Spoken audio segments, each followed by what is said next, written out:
Bonsoir à tous et bienvenue à votre édition sur la télévision du Burkina. Voici les titres à Manga. Les acteurs impliqués dans la mise en œuvre des projets et programmes de développement du Centre Sud sont en concertation. Ils vont faire le diagnostic de la situation et surtout des propositions pour relever le taux d'exécution des plans d'investissement dans cette région. Et puis le pain de 190 grammes est vendu à 150 francs depuis le 1er mars au Burkina. Une situation qui n'est pas du tout du goût des consommateurs comme vous le verrez à Dédougou. Le grief, surtout le non-respect du grammage du pain par les boulangeries, c'est le dossier de cette édition. Les acteurs de mise en œuvre des projets et programmes de développement du Centre Sud se sont retrouvés à Manga sur la table le diagnostic de la mise en œuvre des investissements dans les collectivités territoriales. Il est attendu de cette rencontre des propositions pour relever le taux d'exécution des plans annuels d'investissement. Dirarienne Estelle Judith Assogba. Plus d'1 milliard de francs CFA, c'est la subvention accordée cette année à la région du Centre-Sud au titre du financement des investissements du développement local. Une subvention octroyée par les PNGT 2 phase 3 et qui permet aux collectivités de financer leur plan annuel d'investissement. Les acteurs impliqués dans la mise en œuvre de ces plans se concertent à Manga pour assurer une bonne gestion de ces fonds. Le taux de réalisation, d'exécution de cet investissement-là depuis les 3 dernières années va de façon décroissante. Alors, nous sommes en train de rentrer dans la dernière année donc, de la mise en œuvre du PNGT 2, phase 3. Et il conviendrait donc que nous puissions relever ce défi-là et faire en sorte que les goulots d'étranglement qui vont être soulevés donc par les participants puissent être résolus. Au nombre de ces goulots d'étranglement figure en bonne place la passation des marchés. Au de la passation des marchés, c'est vrai, il y a un goulot d'étranglement quelque part, mais il faut dire aussi que ceux qui sont dans la chaîne doivent être proactifs. Il y a aussi le problème de la publication des marchés et même l'exécution des marchés. Certains entrepreneurs soumissionnent, cassent le prix et après, voilà, il y a des problèmes dans l'exécution du marché. Mais je crois que là-dessus, au niveau du gouvernement, des mesures sont en train d'être prises. En mai 2018, le PNGT 2 phase 3 prendra fin et cette clôture commande une efficacité dans la mise en œuvre des activités. Pour ce faire, un journal de bord a été remis à chaque maire et au conseil régional. C'est un document dans lequel seront inscrites au jour le jour les informations importantes concernant la gestion des affaires locales. L'ambassade du Japon au Burkina Faso a financé la construction de 4 forages dans la commune rurale de Zéguédéguin. L'inauguration de ces infrastructures hydrauliques qui va sans doute permettre aux populations d'avoir accès à une eau plus saine a eu lieu ce 14 mars. Le coût total des réalisations est de 24 millions de francs CFA. Amadou Ilboudo, Ismaël Diloma Sirima. Grâce à 25 millions de francs CFA, 4 villages de la commune de Zéguédéguin dans la province du Namantenga disposent désormais d'eau potable à proximité. Les ouvrages ont été financés entièrement par l'ambassade du Japon. Le représentant du pays du soleil levant estime que ces nouveaux forages vont permettre aux bénéficiaires d'éviter les maladies d'origine hydrique. L'eau, c'est vital pour la survie d'êtres humains. Et puis, la disponibilité d'eau suffisante contribuera à la promotion des activités socio-économiques des populations. À ce titre, Masato Futaishi est convaincu que moins de temps mis pour rechercher de l'eau équivaut à plus de temps à consacrer aux activités d'autonomisation.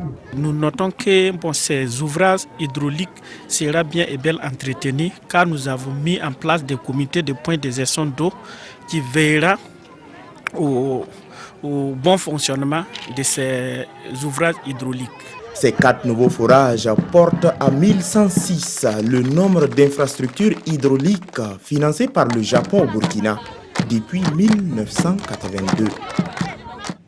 Depuis le 1er mars dernier, le pain de 190 grammes est vendu à 150 francs CFA. Une augmentation du poids et du prix du pain peu appréciée par les consommateurs à Dédougou dans la boucle de Mouhoun. Les clients se plaignent surtout du non-respect du grammage du pain. Une de nos équipes s'est intéressée à la question. Dossier signé Lassina Ouattara et Yakuba Goro. Aujourd'hui, l'augmentation du prix du pain suscite des interrogations du côté de la clientèle de Dédougou. Avec notre caméra, nous avons fait le tour des boulangeries de la ville, mais difficile aux tenanciers de se prononcer. Dans les enceintes, les nouveaux prix sont affichés et le prix du pain est proportionnel à son poids. Le pain de 95 grammes est vendu à 75 francs et celui de 190 grammes est à 150 francs. Mais des doutes persistent dans l'esprit des consommateurs. Pour certains, le poids n'est pas respecté. Ils ont augmenté le prix du pain et de son poids. Et les clients nous interpellent chaque fois. Ils disent qu'ils ne comprennent pas car le pain est resté le même en termes de poids. Pourtant, nous payons plus. Nous aussi, quand on parle pour payer, on n'accepte pas qu'on paye. Pour mieux comprendre, nous avons dû peser et voici le résultat. Ce pain qui devrait avoir 190 grammes comme poids se retrouve avec 182. Et il est vendu au même prix, tout comme ce pain qui pèse 194 grammes au lieu de 190. Pour le gérant d'une des boulangeries visitées, c'est difficile de maîtriser ces variations de poids. En attendant, c'est la rue qui est mécontente et les revendeurs payent le prix. Les boulangeries devront veiller au strict respect des poids de leur pain au profit de la clientèle. L'association ICRA a organisé à Dédougou une conférence publique au profit des maîtres et élèves des foyers coraniques, une activité qui entre dans le cadre du projet Seconde Chance. L'objectif est de promouvoir la paix et la citoyenneté à la base par la sensibilisation des talibés. Lassina Ouattara, Edouard Ouedraogo. C'est sous le thème de la culture de la paix et de la non-violence par les enseignements de l'islam que l'association ICRA, à travers son projet Seconde Chance, a tenu sa conférence publique. Objectif, sensibiliser les enfants des écoles coraniques et leurs maîtres. Cette population vit dans une certaine précarité et donc nous craignons que ce public cible ne soit utilisé par des vendeurs d'illusions. Si les enfants sont alphabétisés, si les maîtres coraniques sont alphabétisés, ils pourront prendre connaissance de tout ce qui est valeur de citoyenneté, de tout ce qui est valeur de paix et de non-violence à travers la lecture, à travers l'écriture, à travers l'enseignement. Pour les autorités régionales de la boucle du Moun, cette conférence publique semble être la bienvenue. Et nous pensons que c'est une très bonne chose. Et nous, en tant qu'autorité, notre présence prouve que nous accompagnons ces associations, ces gens d'associations qui œuvrent pour la paix et la non-violence. Car vous savez que par ces temps qui courent, la paix au niveau de notre pays est un peu troublée, la quiétude également. Au-delà de la formation des enfants dans les écoles coraniques, l'association veille aussi à leur insertion dans des ateliers d'apprentissage. À cette occasion, l'association a remis des cadeaux composés de fournitures scolaires aux lauréats du concours littéraire organisé au sein des foyers coraniques. Le comité d'organisation de chants et prières pour la paix au Faso a rencontré les médias ce lundi au centre des échanges.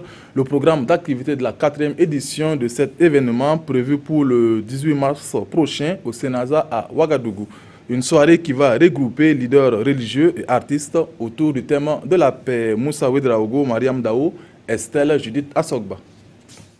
La 4e édition de chants et prières pour la paix au Faso va se tenir le 18 mars prochain au Sénaza à Ouagadougou. C'est la principale information de cette conférence de presse. Pour le comité d'organisation, c'est une soirée au cours de laquelle artistes, autorités religieuses et coutumières vont transmettre des messages de paix. C'est une prière qui unit toutes les confessions religieuses autour d'un seul thème qui est la paix. Les différentes confessions religieuses viendront chacun avec une prière, notamment chez les musulmans, il y aura une lecture coranique, il il y aura des bénédictions qui seront faites, il y aura une prière à l'endroit de la nation entière. Chez les catholiques et chez les protestants aussi, il y aura une lecture biblique et il y aura une prière aussi pour la nation entière. Les chefs coutumiers viendront pour des messages de paix qui seront donnés par Sa Majesté le Mogo Nababongo. Pour la tenue effective de cette édition, le comité d'organisation rassure ici que tout est fait prêt pour la réussite de l'événement. C'est un appel maintenant qu'on va lancer à la population. L'entrée est gratuite. Faites le déplacement. Ensemble, qu'on puisse unir nos prières quand même pour que cette paix recherchée s'installe au Burkina Faso. La première édition de chants et prières pour la paix au Faso s'est déroulée en 2012. C'est tout pour cette édition. Merci de l'avoir suivi. Bonne suite au programme sur la RTB. Bonsoir.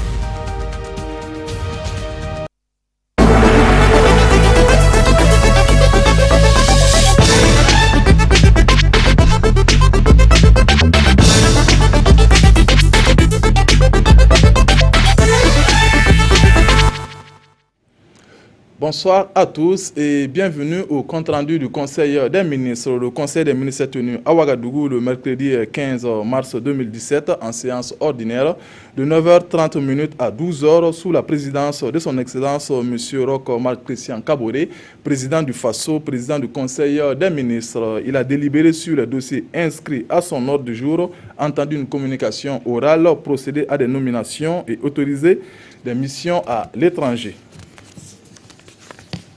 Délibération. Au titre du ministère de la Justice, des Droits humains et de la Promotion civique, le Conseil a adopté 2 rapports.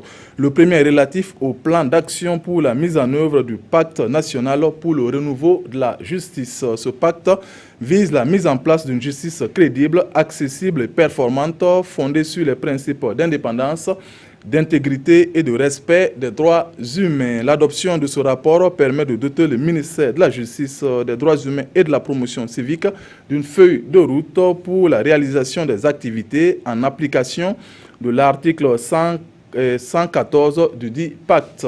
Le second rapport est relatif à un décret portant nomination des membres de la Commission nationale OHADA. L'adoption de ce décret vise à assurer le fonctionnement effectif de la Commission nationale de l'Organisation pour l'harmonisation en Afrique du droit des affaires OHADA, conformément au décret numéro 2016-569, presse MJDHPC, ministère des Finances et du Développement, MCIA, du 28 juin 2016, portant création, organisation et fonctionnement de la Commission nationale OHADA. Au titre du ministère de l'Économie, des Finances et du Développement, le Conseil a examiné un projet de loi portant création de l'ordre national des conseils fiscaux et réglementation de la profession de conseil fiscal au Burkina Faso. La création de l'ONCFBF vise à mieux organiser l'activité de conseil fiscal dans notre pays. Le Conseil a marqué son accord pour la transmission du projet de loi à l'Assemblée nationale. Au titre du ministère des Infrastructures, le Conseil a adopté un décret portant organisation du ministère des Infrastructures. L'adoption de ce décret permet au ministère des Infrastructures de réorganiser ses services en vue de remplir efficacement ses missions. Au titre du ministère de l'Habitat et de l'Urbanisme, le Conseil a adopté un rapport relatif à l'appel d'offres ouvert international pour les travaux de construction de 20 immeubles R+3 et de 760 logements pavillonnaires empreints de technologie indienne dans la cité de l'amitié Indo-Burkina, 6 à Basenko et à la Zaka. Ce projet vise à améliorer la mise en œuvre du programme 10 000 logements socio-économiques et à promouvoir les bonnes pratiques dans le domaine de l'habitat à travers la technologie indienne. Le Conseil a marqué son accord pour l'attribution du marché à l'entreprise indienne Pioneer Fabricators Limited pour 2 lots. Lot 1 pour la construction de 755 logements pavillonnaires dans la cité de l'amitié Indo-Burkina d'un coût de 12 d'un coût de 12 345 000 dollars US hors taxe, hors douane, soit 6 milliards 172 500 000 francs CFA hors taxe, hors douane, avec un délai d'exécution de 21 mois. L'O2 pour la construction de 11 immeubles R+3, dont 4 à la Zaka et 7 à Basenko, d'un coût de 8 800 000 dollars US, soit 4 milliards 400 millions de francs CFA hors taxe, hors douane, avec un délai d'exécution de 24 mois. Le financement est assuré par Exim Bank of India et le budget de l'État. Communication orale. Le ministre du Commerce a fait au Conseil une communication relative aux résultats de la 9e session extraordinaire du cadre de concertation tripartite gouvernement, secteur privé, société civile sur les prix de 13 produits de grande consommation. Il ressort de cette session une stabilité des prix des produits de grande consommation tels que le riz, le maïs, le sorgho blanc, le petit mil, les huiles alimentaires de SN Citec, le sucre de SN Sosuco, la farine, le lait et les produits laitiers, le fer à béton et les tôles. Le prix du ciment a connu une baisse. Il est fixé à 100 000 francs CFA la tonne pour le CPJ 45 et 110 000 francs la tonne pour le CPA à 45. Le cadre de concertation tripartite a décidé de la création d'une commission pour analyser la structure du prix du pain et faire des propositions dans les meilleurs délais. En attendant les résultats des travaux de cette commission, les prix du pain restent inchangés.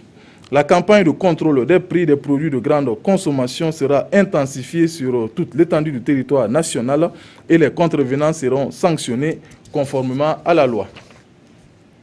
Nomination. Nomination dans les fonctions individuelles au titre de la présidence du FASO, Madame Maria Goretti Blandine Diko Agalewe Adoua, matricule 018 427 N, professeur certifié, première classe 9e échelon, est nommé ambassadeur du Burkina Faso auprès du Royaume du Danemark. Monsieur Souleymane Kone, matricule 37 243 R, administrateur des services financiers, première classe 9e échelon, est nommé ambassadeur extraordinaire et plénipotentiaire du Burkina Faso près l'État du Koweït. Pour la suite des nominations, veuillez consulter le journal officiel du FASO, signé le ministre de la Communication et des Relations avec le Parlement, porte-parole du gouvernement. Bonsoir.